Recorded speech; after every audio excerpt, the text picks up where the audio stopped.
What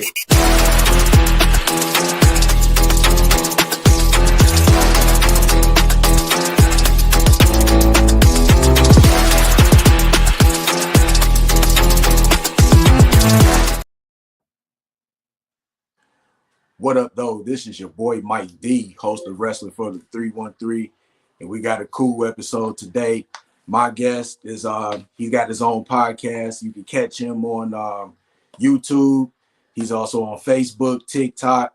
Make sure you go follow him. He is the host of the Josh Zodiac Podcast. Josh Zodiac. Welcome to Wrestling from the 313. Josh, what up, though? Glad to be here, Mike D. I've been looking forward to this we've had this on the schedule for about a month now, so I've been looking forward to this for a minute now. Yeah, most definitely. So, before we get things started, let me just let everybody know that this episode is brought to you by WSN, the Wrestling Society Network. If you got Roku, Apple TV, Amazon Fire Stick, make sure you download the app.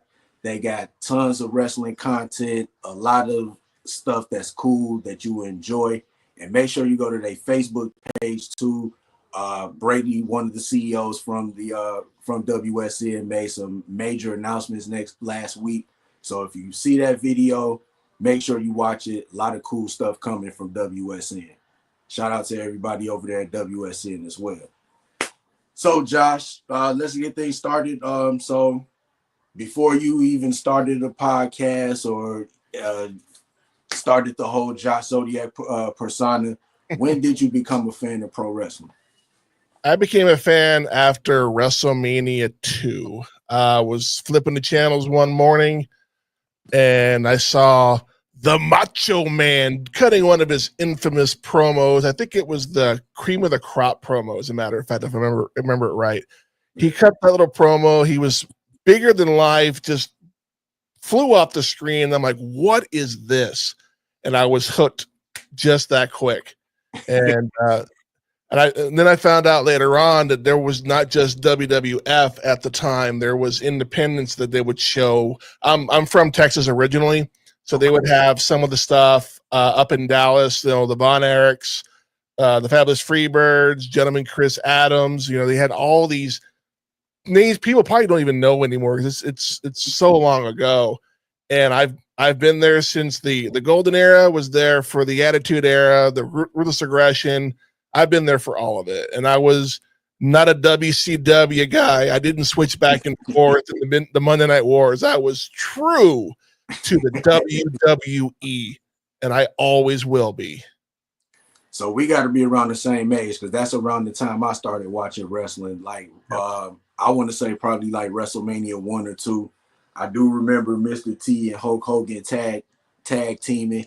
I didn't necessarily know what WrestleMania was, but I remember, like, as a kid watching Saturday Night's Main Event. Yep. They used to come on at 11:30. They would switch with Saturday Night Live.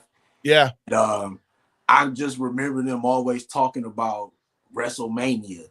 So like Saturday Night's Main Event, and then just watching wrestling Saturday mornings after all the cartoons went off, just sitting there watching wrestling for an hour. And that's how I got hooked onto it. I also think one of my uncles was a wrestling fan at the time. Yeah. And he would get the VHS tapes, and me and my cousins, we would watch wrestling, and we had all the toys. We would my grandma had like a mirror, so we would get in the mirror and we would act like we doing promos and stuff like that. Like, yeah, it was just fun, just growing up watching wrestling as a kid. And just like you, I grew up in the golden era, the Monday Night Wars, ruthless aggression, the reality era, all these eras that they came up with. So I done seen it all just like you. But wrestling has evolved, and it's evolved in a good way, because you got all these organizations, these promotions, AEW, TNA, New Japan, and you got tons of independent promotions. So it's just, wrestling has just evolved from where it was 40 years ago. Oh yeah, agreed. 100% agree with that. So who were some of your favorites? I know you said the Macho Man was, you seeing his promo that got you into wrestling. Who are some of your other favorites? Let's see, Macho Man, obviously. Ricky the Dragon Steamboat was another favorite. The Von Erich, being from Texas, you had to be a Von Erich fan or it was illegal. They would throw you in jail, straight up. You had to be a Von Erich fan. Let's see, Triple H to a point. And it's always either The Rock or Stone Cold. And even though Stone Cold is from Texas, I was a Rock guy from day one. As a matter of fact, Rock's first match, it was a house show, but his first match was in my hometown of Corpus Christi, Texas. Oh, sweet. Yeah, that's, bragging rights, The Rock was there first. So. John Cena, you can't see it in the camera, but I have the spinner belt up high. Yeah, the U.S. spinner, not the world heavyweight. Hey, I like the U.S. spinner too. Yeah, that's a belt that will get you some attention at any live event. It's like, oh, can I take a picture with your belt? I'm like, don't go too far. John Cena. I am a huge Becky Lynch fan. I love Becky Lynch. I have her autograph. I've never got to meet her though, and I've had chances. I just didn't do it. Just a big pot of people that I like. There are people that I don't like. That's not what you asked me, but there definitely were a lot of people that I've liked over the years. What's his name? Dolph Ziggler was another one that I was a big fan of. Yeah. Of course, the Hart Foundation, Demolition. Shawn Michaels, God, how can you not mention Shawn Michaels in this conversation? So, definitely. Just to name a few. And you mentioned you from Texas, and that's where the Von Erichs were from. Yep. The Von Erichs are pretty much are to Texas what the Harts are to Canada. Yeah. Oh, that is a great analogy. Yeah. They definitely they were like gods in Texas. If you were a wrestling fan and you were the fan of the Von Erichs, they were just godlike creatures to everybody. Yeah, definitely. And it's sad to hear how great that they were as wrestlers and just how tragically, most of them had passed away. Because I remember the Texas Tornado, and I remember around that time he was there. He was the Intercontinental Champion. Yep. And I don't know how he had somehow just fell off. And then once he left WWE, maybe a couple years after that, that's when we found out that he had passed. Was it a car accident? Yeah, I think it was a bike accident or something. I forget. I watched the Iron Claw movie and I do not remember what happened. Okay. So, yeah. But yeah, it's just messed up to see how, to hear and just listen to the stories on how great they were, but so, how tragically their lives ended. Yeah. So let's fast forward to now. You have the Josh Zodiac podcast. So how did you start the Josh Zodiac podcast? Or, how did it come about? I have some friends back home in Texas. They both have their own perspective podcast, and I had been toying with the idea of doing one. It's just a matter of pulling the trigger. And then when I moved to Oklahoma for a job, I'm like, this is the perfect time to do it. I've got a lot of free time. I just got to buy the equipment, which I slowly but surely. And if you go back and listen to the first 5 or 10 episodes of my show, it is so horribly bad. And I'm like, oh, the microphone was crap. I didn't even have a mixer yet. It was pretty much a USB mic talking into it on a laptop. It was just, it has gotten better as money comes in. So does better equipment, better microphone, better mixer, all that good stuff. But the podcast originally was about everything and anything. It has since evolved to pop culture and wrestling, primarily on the wrestling side. I try to make my show as unique as I possibly can. You and I both know there is an oversaturation of wrestling podcasts out there. So you have got to stand out. You've got to do something to get noticed. And I'm like, what better way to be noticed than to be the bad guy? Just be the complete opposite of what you are. Be Corey Graves, be Jesse the Body Ventura, be Bobby the Brain Heenan. Be those guys, and that's where I take my. I do commentary for a promotion back home as well, and I take all of those cues and make the Josh Zodiac such a arrogant jerk that people are like, "Are you really like that?" No. It's all kayfabe, man. It's all good. You want an autograph? Oh, okay, cool. Maybe not, but it definitely started with my buddy's podcast. I'll give him a quick plug: the Recycled Cord Podcast. He's on a hiatus right now, but I've been on his show a couple of times, but he was definitely the inspiration to do the show. And he was like, if you're going to do it, just freaking do it. The first episode is the hardest one to get out. Once you got the first one out, there's no excuse after that.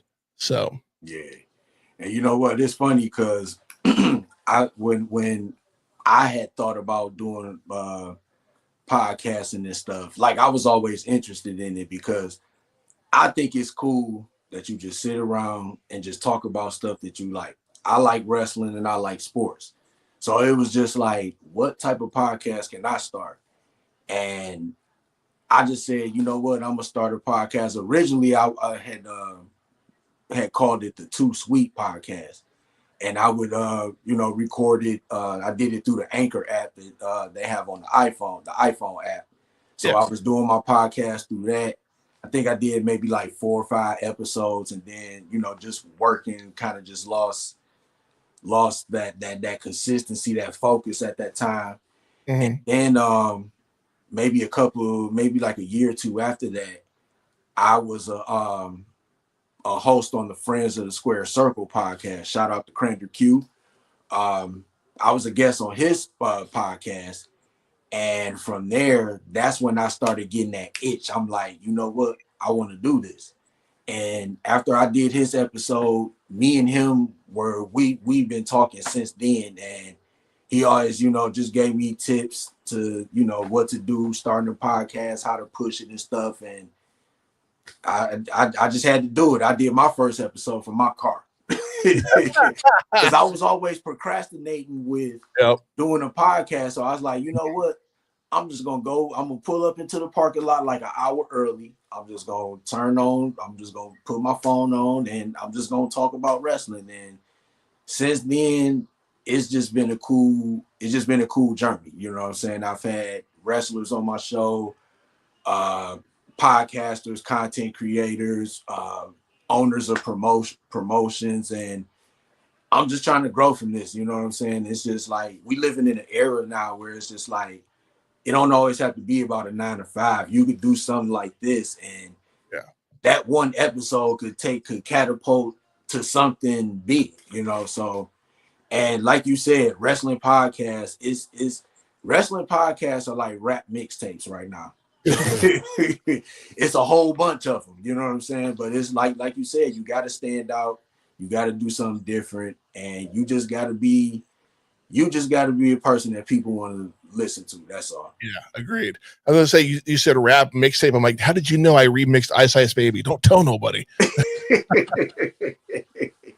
Hey, for every rap mixtape you're gonna find a wrestling podcast. That you're just gonna find a podcast, period. How many episodes in are you now?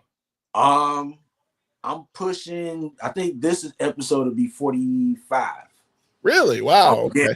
Yeah. So because at first when I started, I used to just record, and then I would just put them out a couple of days later or whatever. And then I said, you know what, I want to start doing live streams. So I started doing that, and altogether it's like 45. Nice. Yeah, I just put out number 42 over the weekend. So yeah. That's what's up. Congratulations. Getting there. We're doing it weekly versus every other week because there's always new content to talk about on wrestling. You can't take a week off because you're going to miss something. So it's like, Definitely. So we're going to talk about Night of Champions. We're going to talk about just the show that went down.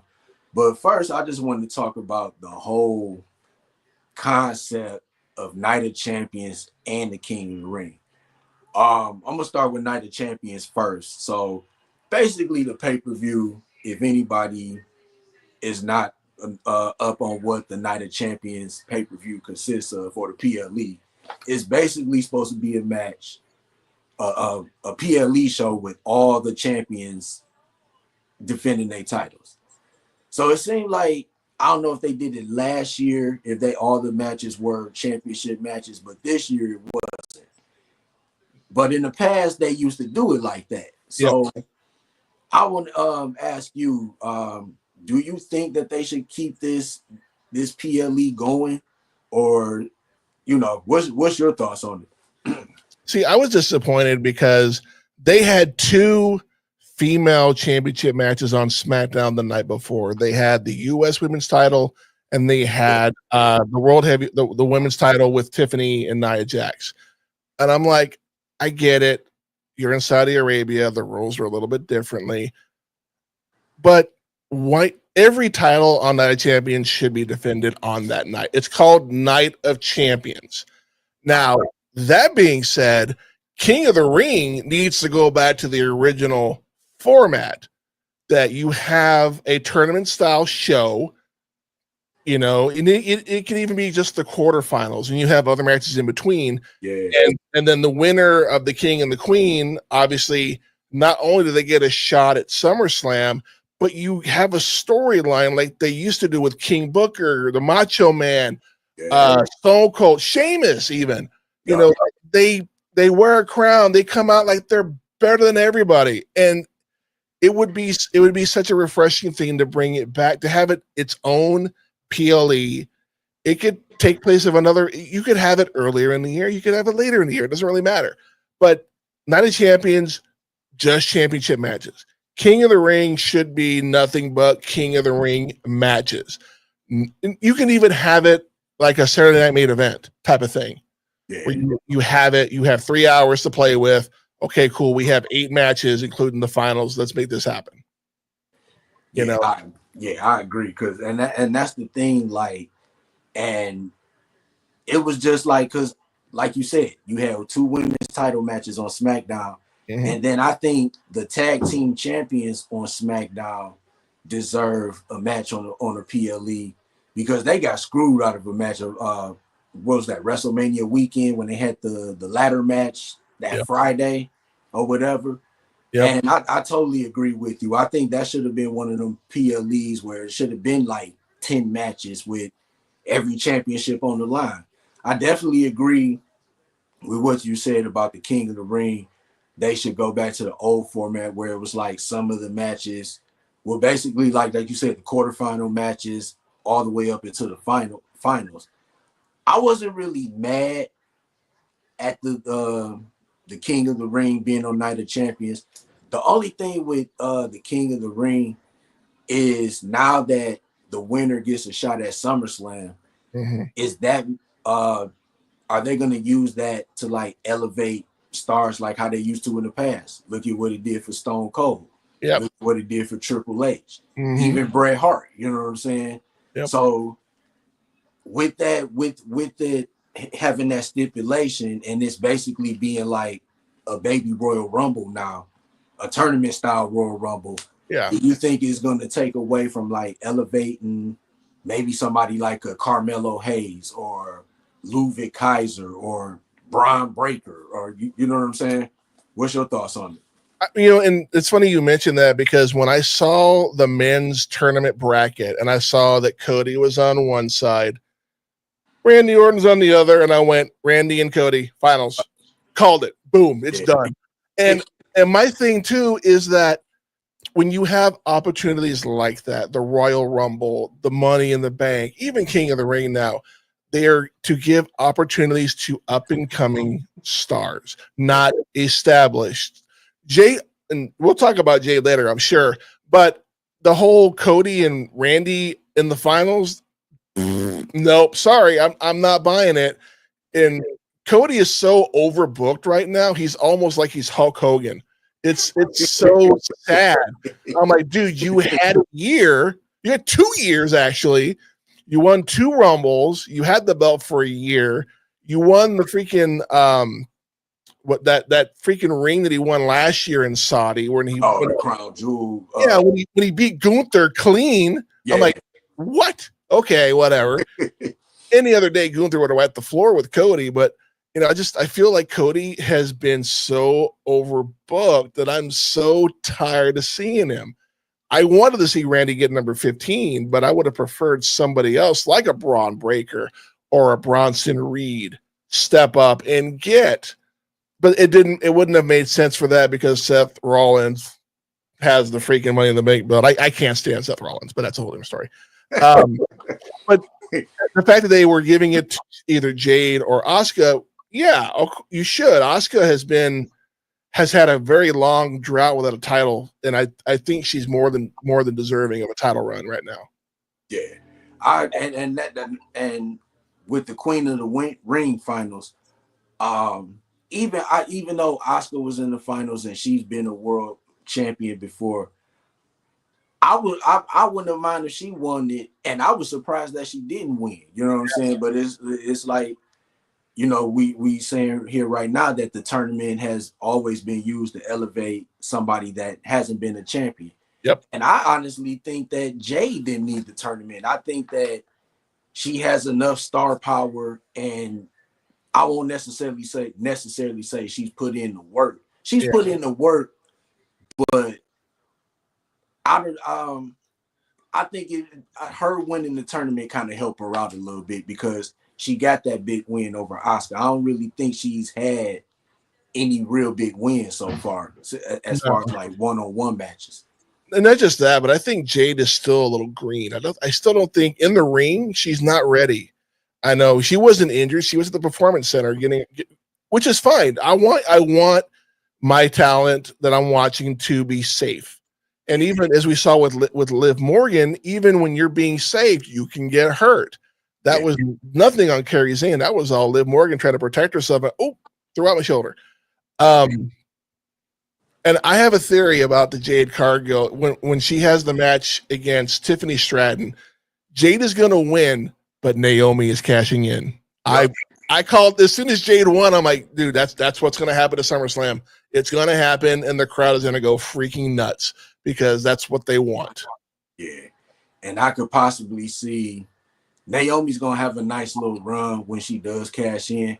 Yeah. I can see a Jade and Naomi match for the title. Oh, let me see. Was this SummerSlam? Maybe Survivor Series? Possibly. I could see that. Maybe even the Rumble. Yeah, I was just about to say that too. I was just about to say that. I know we're a ways away from the Rumble, but it doesn't hurt to look forward. And yeah, either Survivor, or they may even have it to where they have teams, Team Naomi, Team Jade, and they pick, all that stuff. And if Team Jade wins, then she gets a title shot at the Rumble, or some booking like that. Something that would make sense. Yeah. And even if Asuka would have won, I think it would have made sense because Io Sky is the champion right now. And I think the build up between those two would have been cool. They basically, are like the two top Japanese female stars or whatever, just overall. And them having a match at SummerSlam for the women's championship, I think that would have been pretty dope. But I don't know. I know that Io's going up against Rhea Ripley at was that Evolution? Evolution in next weekend, yeah. Yeah, so it's like I don't know that title reign for Io is looking up in the it's up in the air, and they still pushing that Rhea Ripley's never beat Io, so it's like And it's funny you mentioned Io because Io has had 0 title defenses since WrestleMania. 0. Yeah, yep, you're right. She's been in tag matches, or she was in a match with Stephanie McCurr, but it was when she was the NXT champion. So of course titles can't be on the line for that. Yeah. So, but yeah, Io is wrestled, but just not for the title. And it's like, and we complain about, at least I do, the whole Jey Uso really had no storyline when he won the title. It was pretty much, oh, I've got the title. I'm going to yeet till I lose it. And like, you need to find someone to go up against besides Gunther, someone like Seth Rollins, someone like, Braun Breaker, people that you legit probably could beat, but it makes the title more, like, it makes the storyline more worthwhile if the champion has a story to tell. Yeah. And then I was reading too that Jey Uso, his title run, the plan for his title run wasn't for it to be long. It's messed up. It was only 51 days. Yeah. But yeah, they said that the plan wasn't for him to have a long run. But it's messed up that he lost to Gunther so he could defend the title against Goldberg. Oh, that's a whole nother story. That's a whole nother story. You notice I didn't mention Goldberg in any of my favorite wrestlers. Not one. Goldberg. Nope. Sorry, not happening. But even then, even if you talk about the Jey Uso and the Gunther match at WrestleMania, he had him in the sleeper for like 3 seconds. And all of a sudden he's like, oh, it hurts. Why would you ruin that momentum that Gunther had? Yeah. Why not have him pass out? It makes him still look strong, and you get your title shot down the road. Yeah. But you know what? This Gunther and Goldberg match, we're gonna talk. I'm gonna just bring this up real quick. Like, I don't know, man. Like, for some reason, man, I think Gunther is gonna. I hope Gunther wins. WWE is always doing different stuff. Mm-hmm. Oh, yeah. And I'm just going to throw this out here. I think that if Goldberg wins, I think we see a Seth Rollins cash in, and I think that sets up Seth versus Gunther at SummerSlam. Yeah. But even then, I cannot see a 53 or 50, however old Goldberg is. I think he's 58. I cannot see a 58-year-old man beating a dude in his 30s who is in peak physical condition. And if you remember what Gunther looked like before he lost the weight, holy crap. Gunther his chop is probably the most vicious chop in the business right now. I agree. I just don't see Gunther losing that belt. And I'm like, okay, we're going to overbook freaking Goldberg now. Okay. Oh, here comes Seth Rollins. Oh, gee, what a shock. Yeah. Some fans are going to like that, and the real fans are going to be like, what the hell did I just watch? Right. Did I need to waste a Saturday night for this? I could have waited till the YouTube highlights popped up, So, right. And it's just one of them things that is just crazy because it's like you said, Gunther is the champion. He's like probably the best wrestler in the company right now, if not the best wrestler in wrestling.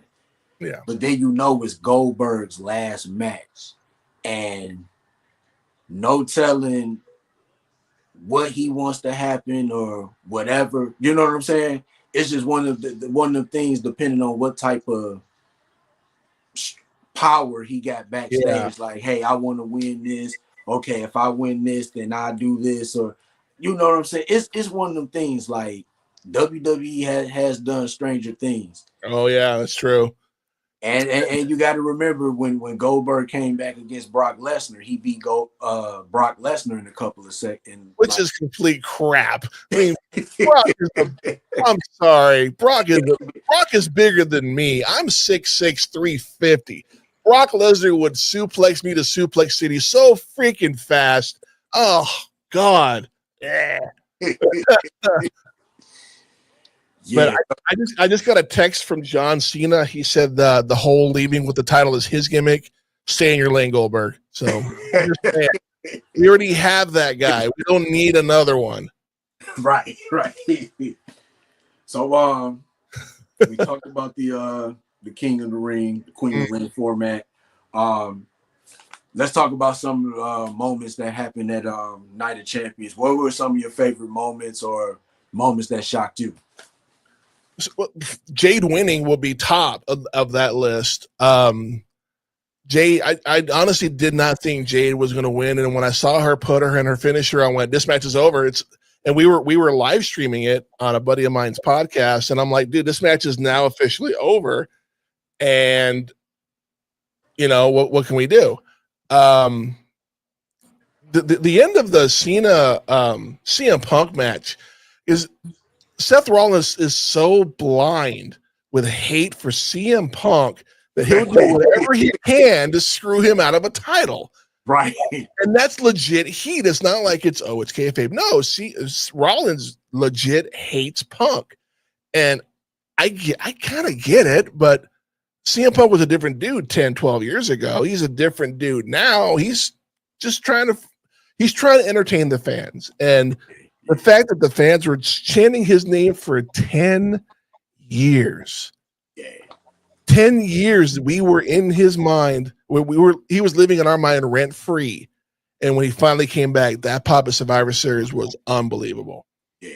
But just the fact that, and of course, Cena wins by pinfall. You know, we had all the altercations, and Penta and Sammy had to come out and do their thing. But I think the biggest shock was probably the Jade actually winning that match. I'm like, okay, all right. Yeah. This is what we're going to do with this. Okay. Yeah, I definitely agree. That was like one of the shocking moments. But me personally, I think the moment that shocked me, Solo Sikoa defeating Jacob Fatu for the United States title. I forgot about that. Yeah. It's funny because on my show, we do our picks for the show.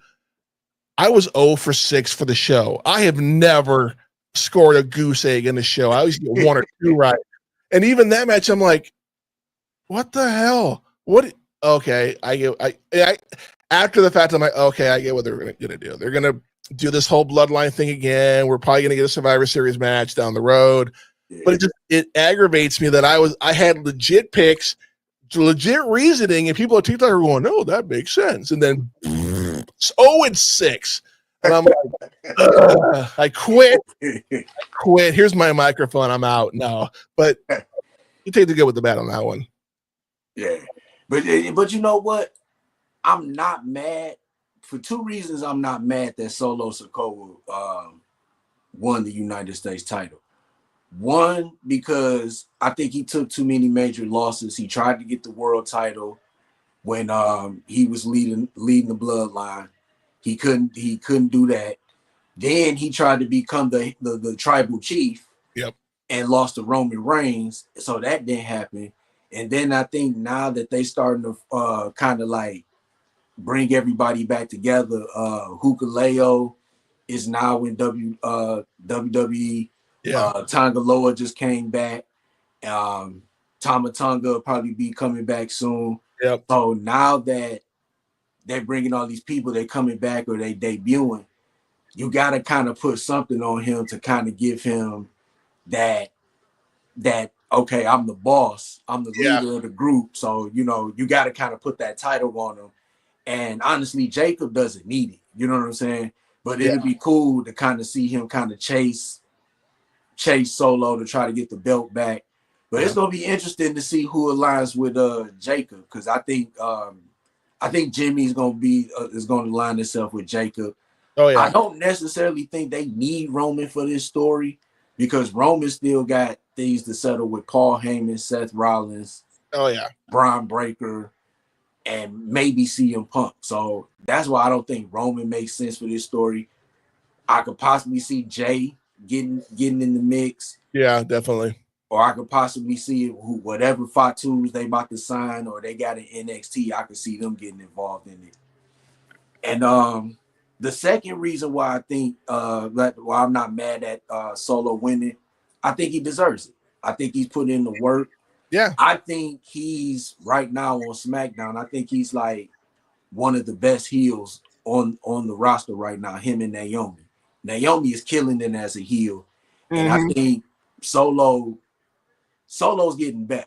You know what I'm saying? And and even some of the mannerisms that he does, like when he's talking about Jacob and when he said he's all gas and no brains, just his reactions to that and stuff. Yeah. You could tell that he's getting better.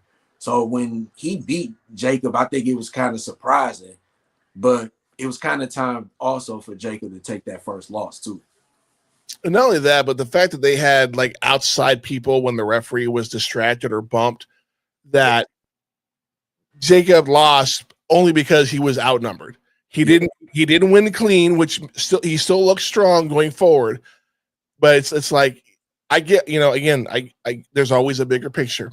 There's always a bigger fish. So I'm like, okay, cool. And I agree. They're going to set up some sort of storyline down the road with Solo with this belt going, I'm the boss. You do what I have the gold, And there was a point there where I thought Jacob would take over what was left of the bloodline because he had the belt. Yeah. Not so much anymore. Now it's like, okay, Solo's got it. We need to follow that guy because he's got the gold. Yeah. And I think just with Jacob's popularity, I think he's just got so popular to the point where it's like he don't need to be in a faction. Like he is his own faction. You know what I'm saying? Yeah. And I've been saying this on previous episodes of my podcast. He's one of my early favorites to win the Royal Rumble. In my opinion, like right now, I mean, of course, there are gonna be other candidates depending on how what storylines they have going into the Rumble. But I would love to see Jacob Fatu win the Royal Rumble. Like it's always been used in the past to elevate new stars. Yep. He's already a star, but I think the Royal Rumble just put him on that plateau with Roman, Jey Uso, Gunther. I think it's his time. Yeah, I could see that happening in the next 7-8 months when we're starting to get storytelling for the Rumble, because there's always 2 or 3 people that hate each other that are going to try to take each other out before the show, after the show, whatever. So yeah, I'm looking forward to see what they're going to do this year, because we were blindsided with Cody for 2 years, and now it's like, okay, hopefully it's somebody fresh. If they give him a back-to-back, I'm gonna be like, dude, what are you thinking? Come on, I'm so over Cody. Right. And I'm just real quick, I know we were just talking about Jacob Fatu in the Rumble. I will say this for the women's Rumble. I think that one of the winners is either going to be Julia, Stephanie Vaquer, or Roxanne Perez. That's what I think. I think they've been killing it the last couple of months, going into even last year. Yeah, and I think they're the future of women's wrestling, and I think if they were smart, they would put one of them in that role to be women's Royal Rumble winner. See, and I think with Roxanne, she's been on the main roster for a minute, so yeah, I definitely want to see her do that. Putting the U.S. women's title on Julia on SmackDown was smart, because it's a stepping stone. Giving it just to Stephanie without winning any other title, I think that would be bad. I think what needs to happen is Stephanie needs to beat whoever wins this triple threat match at Evolution for the Intercontinental title. It may be Becky, Bayley, or I always forget her name, Lyra. I always forget her name. Lyra Valkyria. Yeah. Hello, Irishman. I can't remember her freaking name. But I really think that should be her next stepping stone after relinquishing or losing the NXT title, is to, okay, here's the Intercontinental, go with it. And she's such a great in-ring performer. Yeah. And even though I'm a die-hard fan of Becky Lynch, I'd be like, you know what? I'm okay with this. This is what needs to happen. I'm not that delusional fan. Oh, I can't believe it. No, let her run with it. See what she can do with it. Yeah. Give her the ball.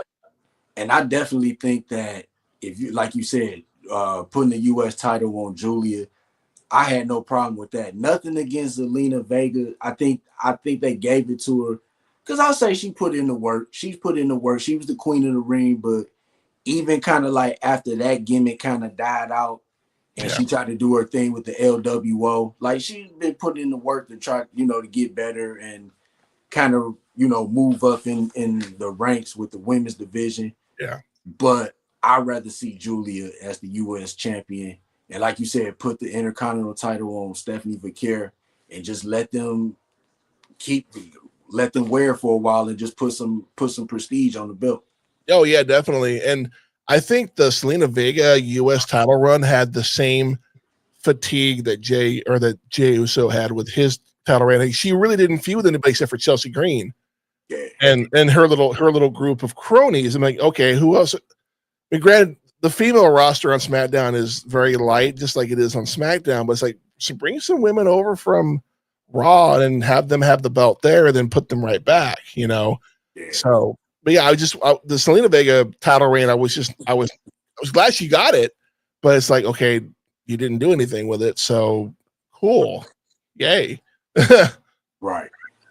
Another thing that was interesting to me at Night of Champions was after the Cody and Randy Orton match, and how pissed Randy Orton was looking that he lost to Cody. Mm-hmm. So now that's got me thinking, is it possible down the line we could see a Randy Orton Cody rivalry? Maybe after SummerSlam. What do you think? I think we're not too far away from a Cody Rhodes heel turn. We are this close to a heel turn. Because if you remember watching that match, Randy hesitated. He had Cody in his sights for the punt, and I don't know, I'm a good guy, I shouldn't do this. And then he went for it, and he lost it. And I'm watching this going, he just lost the match. This is the same thing that happened to Kevin Owens when he fought Cody Rhodes on Saturday Night Main Event. He didn't want to hurt him, and yet Cody took advantage and won the match. Same scenario, different person, same outcome. But I really think that Cody is not far from letting the blonde go away, going black to the dark hair, and he becomes the heel that we saw in TNA.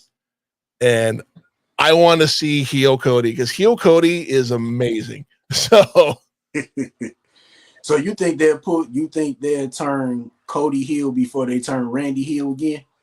That's my perspective, because Randy has been a heel most of his career. Most, not all, but most. Cody has been he's been more of the face than the heel. So to me, it makes more sense and plus people aren't going to see it. Case in point, when Cena turned heel earlier in the year, nobody saw it coming. Like, it was like, but it's funny because on my podcast, I predicted a heel turn.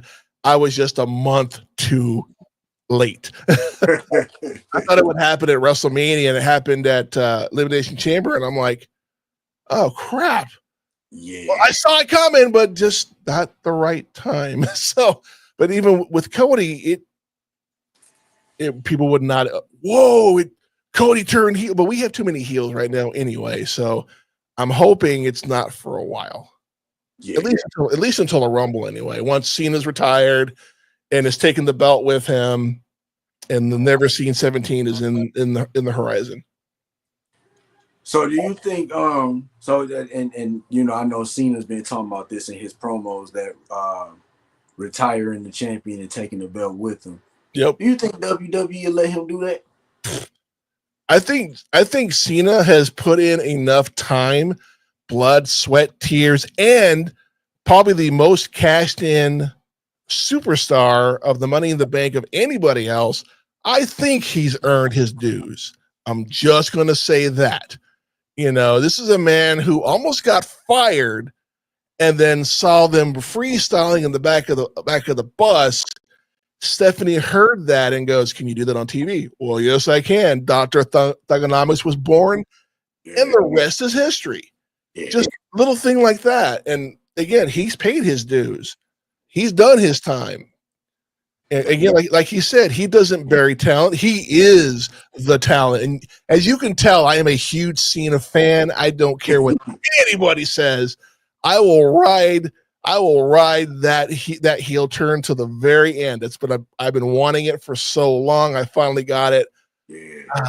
I'm just going to enjoy it. So, and I remember when he won the 17th championship at Mania, the big question everybody was asking, and they had everybody in the IWC just in their feelings. They were calling Cena the greatest of all time. Do you think that Cena is the GOAT, or do you think he should be in the GOAT conversation? Ooh. See, I'm a big believer that if you're a 17-time championship, holder, that means you've lost it 17 times as well. So, I'm more impressed with longevity of holding the title versus the number of times you've won it, with the exception of Roman Reigns. No, that title reign, he defended it maybe 10 times in 4 years. Gone. If you're going to talk, and again, I know we're comparing apples to oranges because way back when they wrestled once a week or once a month, but you cannot talk GOAT without talking about Bruno Sammartino. You cannot have a GOAT conversation, and this is just wrestling in general, not just WWE. Right. Ric Flair has to be in the conversation. Oh yeah, definitely. Dusty Rhodes has to be in the conversation. Definitely. Those three men were the backbone of, helped make the company. I understand Hulk Hogan was the face, but this is the same guy who didn't want to put anybody over. And I have zero respect for Hulk Hogan. As a child, maybe I liked him. Now as an adult, I'm like, nah. Yeah. Do I think Cena's the GOAT? And this is hard for me to say because I've already said how much of a fan I am. I don't think he's the GOAT. That's fair. I don't think he is. I always say that John Cena is going to be the LeBron James of pro wrestling, because when they come to that GOAT talk, people are going to get so triggered. For real. That's a conversation I love. I love to pick at that on online, because I grew up watching Jordan, much like you did. Yeah. And it's like, dude, I would stop whatever I was doing if Jordan was playing. I'm on WGN watching the Bulls play. If they're playing in the playoffs, I'm watching the game. LeBron's on. What else? Is Big Bang Theory on? Let me watch that instead. Seriously. And I'm sorry, you can't be called the GOAT in basketball. I know it's off topic when you've lost more than you won in the finals. Yeah. The conversation's over. Yeah. Just to talk real quick about basketball, I got Jordan and LeBron 1 and 2. You know what I'm saying? But like you said, growing up, and honestly, I didn't like Michael Jordan until he came back and wore the 45. That's when I started liking Jordan. I'm from Detroit. So, during that time, the Bad Boys. Dude, I love the Bad Boys. That was some of the best basketball that you'll ever see. Yep. When he finally got over that hump and beat the Pistons, I couldn't stand Jordan. I'm like, I didn't watch basketball. I didn't watch basketball for real again until like the 93 finals when they went up against the Suns. Yeah. Like, okay, Charles Barkley and them, he on Phoenix now. They about to beat Chicago. Nope. John Paxson hit that 3. I say, man, I don't even want to watch basketball. That's funny. I hate this dude, dog. But then when he came back, I'm like, okay. And that's when I started really like watching how he played. And then they added Rodman to the squad. So you know what I'm saying? I'm like, okay, they got a former Piston. So I got to watch Rodman. You know what I'm saying? Yeah, of course. Yeah. But that Bulls team was, and I got to give them their props, was one of the best teams of all time. 82-10. And they won the ring. I know the who is it? The Golden State Warriors, they went 81-9 or something like that. But they did win the ring, and it doesn't count. I mean, it don't mean it's like the Patriots in the Super Bowl. Yeah, you can win every other game, but if you don't win the big one, it don't mean shit. So sorry. Yeah, I think Golden State ended up going 73-9. That's what it was. Yeah, 73-9, and then they lost in the finals to LeBron. I'll say this about LeBron. LeBron has had his faults. He had his meltdowns. He does act like a drama queen sometimes. Oh, yeah. But if you really watch basketball and seen what this guy has done, I was watching the game when he went to work on the Pistons in the playoffs. And that's when I was like, that dude's going to be for real. Yeah. That dude's going to be. See, it's funny because me growing up, yeah, that's funny. And it's funny. I love watching that 30 for 30 about the Bad Boys. It's such a fun. I love sports history because it's so much fun to watch. Yeah. But for me growing up, my mom played basketball in high school, so she was always talking about basketball. But I didn't start watching it right around the same time that I started watching wrestling. I started getting into sports more. Yeah. So I'm watching, I think it was the Celtics playing somebody else. And there was this, I don't know, 6'7" white guy, Larry Legend Bird, playing. And I'm going, dude, that could be that guy. Yeah. Larry Bird got me watching basketball. But the difference is Michael Jordan made me love the sport of basketball. That's the difference. Yeah. And all the way through, from him getting hurt and then coming back, couldn't beat the Pistons. And then they come back and they win three-peat. He retires, come back again, three-peat. And never went to a game 7. That's something else LeBron cannot brag about. He's gone to at least 2 or 3 game 7s in his final appearances. Yeah. But for me, it's in modern era. If we're going to go back in the 70s and the 60s, it's a whole different conversation. But Jordan, Kobe, and then LeBron. I'm a Spurs fan. So for me to say Kobe, it hurts because he's hurt at the beginning of time. But definitely Jordan, Kobe, and then maybe LeBron.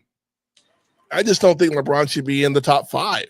Anybody who has to say I'm the greatest player in a press conference is not the best player. Jordan was always very humble. And he was funny, but he was humble. Like, I just want to go out there and I want to win. I want to elevate my teammates. LeBron's like, well, I don't know. I have a really big forehead, the bald spot in the back of my head. I'm the greatest of all time, and I need to elevate myself. Like, no, elevate your team. It's a team sport. Definitely. And that to me, that's the difference. Yeah, I think for me, I'm a fan of his. I've always liked players that just had that overall all around game where they could score, pass, and rebound. Yep. And just the impact that he had. And I think that's what it is. Like I said, he's had his meltdowns. He's said stuff that's just been kind of like, come on, man. Yeah. But you can't deny you can't deny what he's done. You know what I'm saying? And I'm not denying right. But at the same time, it's like you've been to the finals 10 times and you've won less than half. You shouldn't even be in the GOAT. Stephon Curry has won more than him, or right around the same, but he's lost a lot less. Stephon Curry should be in that. If we're going to go down that road, Stephon Curry should be in the conversation. I think he should be in that. I think he should be in the conversation. Period. Like like you said, he got 4 rings, and he's an all-time 3-point leader for 3-pointers made. So I definitely think he should be in there. It's that quick release, man. It's hard to block. Yeah. So real quick, let's talk about this. Or let's talk about the winners of the Queen and King of the Ring. Just we the bookers right now at SummerSlam. Should Cody win the title at SummerSlam, and should Jade win the title at SummerSlam? The Cody one, I say no. The Jade one, I say yes. Let me explain why. I'll go with Jade first. That's the easier one to explain. Jade wins. She gets her first title. The pyro goes off. She's happy. Cardi B's in the back doing her thing. Yeah, she won the title. And then Naomi comes out there, just destroys Jade because she is so pent up and angry. Cashes in, and Naomi wins. Booking done. It's over. Jade, get the hell out of my ring. It's my ring now. More pyro goes off. Cardi B is still going nuts, but that's because, whatever. John Cena is going to take this belt to the very end of the year. And I have a feeling we're going to see him turn back to a face either Survivor Series or the last PLE of the year after that, or the last PLE of the same year. You don't put the belt back on Cody yet. I think Cody needs to lose, or you have, and I know on the podcast we talk about interference all the time. We seem to thrive. There'll be interference in this match. There'll be interference. We go that route so often that it's almost cliche. But I just would like to see Randy Orton come out there and cost Cody the match. It's like, if I can't have it, You can't have it. It's not really a heel turn. It's more of a, hey, no, not on my watch. You know, do a Charles Richard Robinson bump outside the ring where Cena just shoulder tackled the crap out of him. You know, like that was beautiful, by the way. But Cena will retain, and then seeing what's going on, the seeds for a face turn have already started. You're starting to see it a little bit here, a little bit there. He's starting to look a little, what the hell am I doing? Was it really worth it? You're seeing it in the body language and the facial expressions he's doing. But no, I don't think Cody wins this match. It's some way he loses. Either he loses clean, the ref gets bumped, Randy comes out, does his thing. But either way, John Cena's going to walk out of this show with the title. But yeah, I'm overbooking over here. I apologize, but you know, it's like, well, I have so many ideas in my head. I don't know where to put them. So, but you know what? That makes sense because that's what I was leaning towards too. I think everybody, when it comes to Jade Cargill, I think everybody thinks that she's going to win the title at SummerSlam, and then Naomi's going to cash in. I think that, I think everybody is pretty much predicting that's going to happen. But it's WWE. And you know WWE is probably watching the internet, looking at the internet, looking at what people saying. So they like, okay, they saying Naomi's going to cash in. Well, what if we do this? You know what I'm saying? That's probably something that they doing. But that's what it's looking like. Jade probably winning, Naomi cashing in. Cena, I'm kind of the same way. For some reason, after what happened at King of the Ring, the faces that Randy Orton was making, for some reason, I think that we're gonna see a short rivalry between these two. Yep. Randy ain't about to just let Cody just go ahead and just get title shots and win. You know what I'm saying? He wants number 15. Plain and simple, he wants number 15, and he's going to do whatever he can. He said it. I will do whatever I can, including going through you. Apparently not, because he didn't punt him like he should have. He didn't Pat McAfee his ass, but that's a whole other argument. But yeah. So and this, because I think we both agree that John Cena is probably going to retire as the champion. Yeah. You think WWE is going to create a new title, or you think they're going to try to bring back the Universal title and just tweak it up? You think that's the route they're probably going?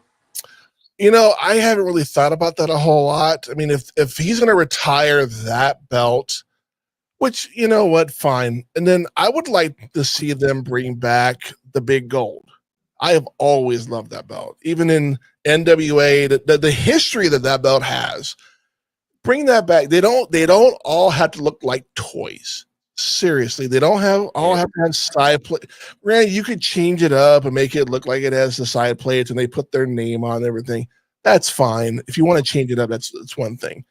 But they all don't have to look like freaking toys. And the Undisputed Championship, it's very bland. It's very. That and the Universal, they were very bland, and it's time to get rid of that logo style and go to what we have currently, or at least something along those lines. But I could see them either bringing back an older belt or reintroducing a new one. Yeah, I agree, because I hope they don't. If they do the Universal, just tweak it up, make it look like a real belt. Like AEW's belts are killing WWE's belts. You know? 100%. Even I would even say the belts in NXT look better than some of the belts on the main roster. But I definitely, and it's like you said, Cena definitely deserved to retire as the champion. He's definitely put the work in.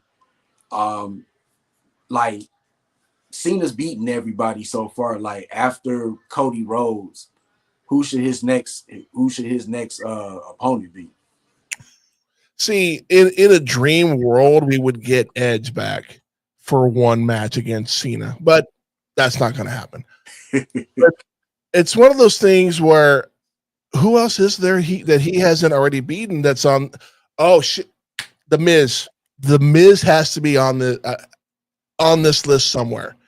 either they're towards the end or he's the next person in line. Because the Miz and Cena had a very interesting rivalry back in the day. You know what I mean? So I could see, and this is an older, more experienced Miz now, not that rookie who cashed in and got lucky on Randy Orton and got the girl with the in the Raptors with the meme look like, oh man, you know, all that crap. You know, but I definitely would like to see the Miz in this conversation. That, you know, he's obviously not going to win, but at least build it up. You know, the story writes itself. Definitely. Little effort is needed for this one. Yeah, definitely. Josh, I appreciate you coming on, talking wrestling. Definitely got to do this again. Do you have any last words, or do you want to let the people know where they can find you? Last words are, Becky, I love you. Leave Seth Rollins. I love you long time. No, I'm kidding. I'm totally kidding. That'll never happen. But you can find the Josh Zodiac Podcast. If you Google search, you'll find us on YouTube. That's where the video is at. Audio is on Spotify, Apple Podcast, and Amazon Music, as well as iHeartMedia as well. Facebook page is the same, the Josh Zodiac Podcast. TikTok, all that stuff. Just search the Josh Zodiac. You'll find everything you need there. Like, subscribe, follow, comment. Helps the algorithm, gets the podcast out there. I'm up to 30 followers. I've doubled it in the last month. I want to get up to 100. So get me to 100. I will love you for it. Sweet. And I want to thank everybody who's watching this stream on YouTube, Facebook, or Twitch. I appreciate you stopping and taking time out to watch this episode. Make sure you follow Wrestling from the 313 on Facebook, TikTok, Instagram. Sometimes I'm on Twitter, but if you see Wrestling from the 313, hit the follow button. Most definitely, make sure you subscribe to the YouTube channel. We are on the road to 10K subscribers. Right now, we're getting close to 6,500, and we got over 3 million views. So thank everybody for watching a short, watching a video, live stream, whatever it is you've been doing to support Wrestling from the 313. Thank you. I appreciate it. Make sure you check out the Josh Zodiac Podcast as well. Make sure you subscribe to his social media channels, and just help us all grow. You know what I'm saying? There you go. That's all. Yeah, help each other grow. Right, definitely. And shout out to all the other podcasters out there putting in work, you know, just talking about something that they love. And as always, support your wrestling podcasters. And of course, as always, support independent wrestling. So for my guest, Josh Zodiac, I am Mike D, host of Wrestling from the 313. We will be back with 2 episodes next week. And until then, have a great holiday. Yes. Eat all the barbecue, drink all the beers, and just have a good time. No violence. Just chill out. Just enjoy a 3-day weekend. And some people might even have 4. So I get 4. I work for the government. I got 4. So hey, that's what's up. So yeah, just everybody be safe this weekend. And yeah, we out of here. Josh Zodiac. I'm your boy Mike D, host of Wrestling from the 313, and we are out. Peace.